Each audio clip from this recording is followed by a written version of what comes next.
गुरु और शिष्य जंगल से होते हुए अपने गांव जा रहे होते हैं। अंधेरा काफ़ी हो चुका था। शिष्य ने अपने गुरु से कहा कि गुरुजी, काफ़ी रात हो चुकी है। अगर आप कहें तो आज की रात यहीं आसपास के किसी गांव में गुजार लें।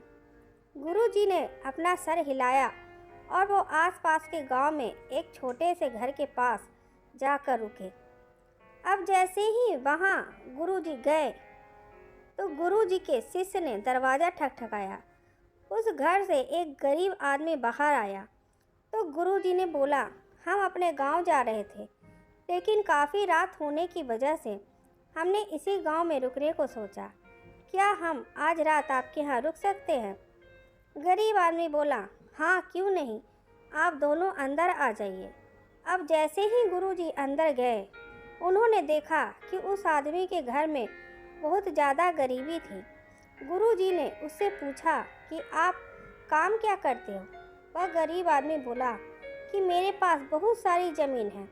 तो गुरुजी ने बोला, अगर तुम्हारे पास बहुत सारी ज़मीन है तो इस तरह से क्यों रह रहे हो? वह आदमी बोला, यह किसी काम की नहीं है। गांव वाले बोलते हैं कि ये बंजर ज़मीन है, यहाँ पर कुछ भी नहीं उगाई जा सकती है और वहाँ फसल उगाना बहुत बड़ी बेवकूफ़ी है। गुरुजी ने बोला कि तुम्हारा गुजारा कैसे होता है? उसने बोला कि मेरे पास एक भैंस है जिससे मेरा पूरा घर चलता है। यह सुनने के बाद गुरुजी सो जाते हैं और रात में जब सब लोग सो रहे होते हैं तब गुरुजी अपने शिष्य को उठाते हैं और उस गरीब आदमी के भैंस लेकर अपने गांव चले जाते हैं। शिष्य अपने गुरु से पूछता है कि गुरुजी, कहीं आप ये गलत तो नहीं कर रहे हैं? उस गरीब आदमी की रोजी रोटी इसी भैंस की वजह से चलती है।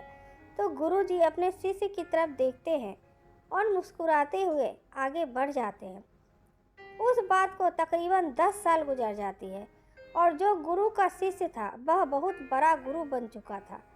तो एक दिन उन्हें उस गरीब आदमी की याद आती है कि मेरे गुरु ने उस आदमी के साथ अच्छा नहीं किया था। मुझे एक बार चल कर देखना चाहिए कि वह आदमी अब किस परिस्थिति में है।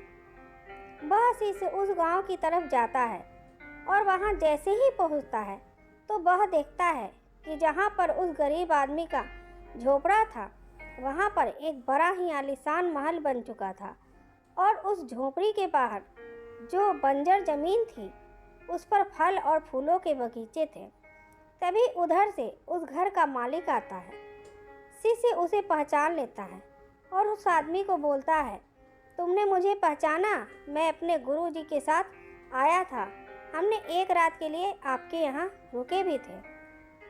वह आदमी उसे पहचान लेता है और बोलता है कि उस रात में आप कहाँ चले गए थे और उस रात के बाद ही मेरी भैंस कहीं चली गई थी। मेरे पास कोई रास्ता नहीं था तो मैंने अपने ज़मीन पर मेहनत की और फसल निकल आई और आज मैं इस गांव का सबसे बड़ा और सबसे अमीर आदमी बन चुका हूँ। ये सुनने के बाद शिष्य के आंखों में अपने गुरुजी के लिए आंसू आ गए और उसे ये बात समझ आई और वह रोने लगा। इस कहानी से हमें यह सीख मिलती है कि हमारे अंदर ऐसी बहुत सी टैलेंट छुपी है, लेकिन हमें कोई ना कोई चीज़ रुका कर रखी है। वो आपके फैमिली वाले भी हो सकते हैं, आपको जॉब भी हो सकती है और कुछ और भी हो सकता है। देखिए, आपके पास भी तो भैंस की जैसी कोई दूसरी चीज़ तो नहीं है जिसने आपको आगे बढ़ने से रोक कर रखा है।